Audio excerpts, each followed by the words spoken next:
Hello and welcome to this week's edition of Newsgram. According to the National Health Service in England, 1 in every 100 people will be diagnosed with bipolar disorder at some point in their life. And it does not discriminate. It seems an equal number of men and women develop the illness, and it's found in all ages, races, ethnic groups, and social classes.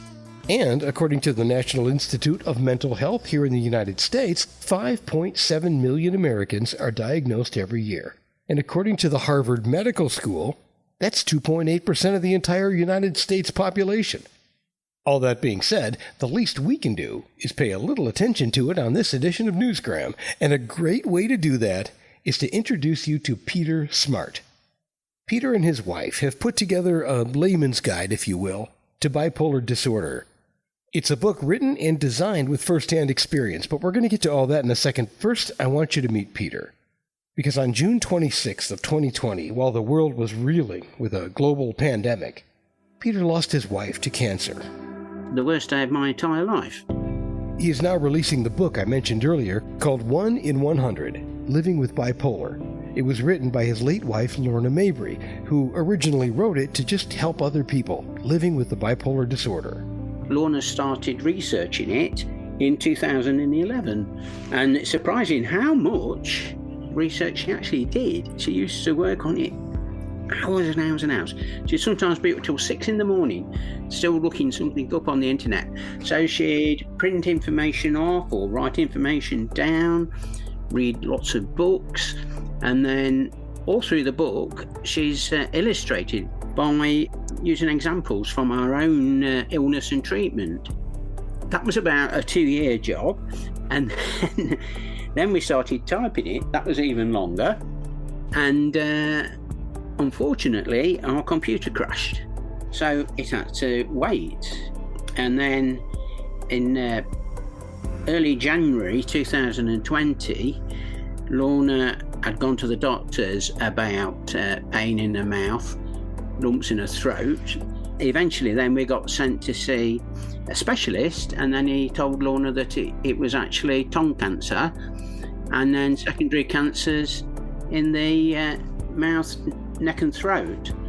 But then COVID really hit Leicester at that time. March 2020, Leicester was the COVID capital of the country, and so our operation got cancelled.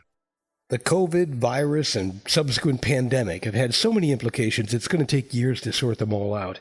Fortunately, Lorna and Peter were able to save their research and release it to help others. 1 in 100 was written by someone with first-hand experience with bipolar disorder, so it's easy to understand and relate to. In addition to some useful information, you also get some insight into Lorna as a person, and it's the human element that really sets this book apart. In it, she writes, Here we are. Each day is a challenge and is difficult for me.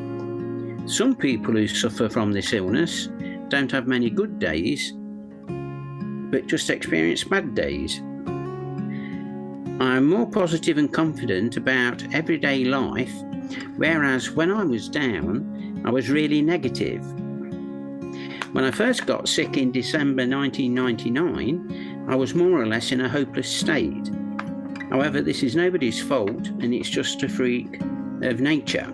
I don't get many manic episodes now, only when I sing. I get very elated, high, and I can't seem to come down to earth.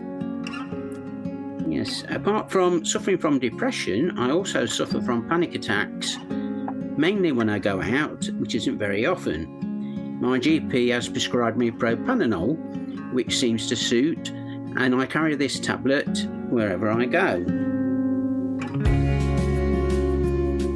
The main part of the book is self-help for people with mental health issues, beginning with diagnosis, treatment, hospital stays, recovery, and how to improve your own mental health and stay well. A better understanding of bipolar, what you can do to help yourself, which is what Lorna has really focused on. So a lot of the chapters 2 to 11, Lorna's ideas on how to help yourself. Like I say, making sure you get the right treatment, making sure you take medication, probably join a support group, meet or talk to people who've got a similar illness, this sort of thing. Try and eat healthily, try and sleep, try and take exercise, all those sort of sensible things, making you properly healthy, both mentally and physically, because a lot of people who experience poor mental health also experience poor physical health as a knock-on effect. If you're not going to go out, you're not going to get exercise. If you're not going to get exercise, you're not going to be fit. If you're not going to be fit, you might put weight on. It can all have a knock-on effect. There are some first-hand experiences, short stories, and poems by Lorna and her husband Pete and their daughter Lydia, like this one, which you can find on page 93. This is one of Lorna's, Am I Going Mad? It's the title of the poem. The thoughts within my brain are driving me insane. The thoughts inside my head have almost gone dead. My brain feels empty like a sieve. This is often how I live. A chemical imbalance makes me think wrong thoughts. I misbehave, I'm out of sorts. I was guilty of no crime, just ill and sectioned for a time. I was diagnosed with postnatal depression, however, this wasn't true.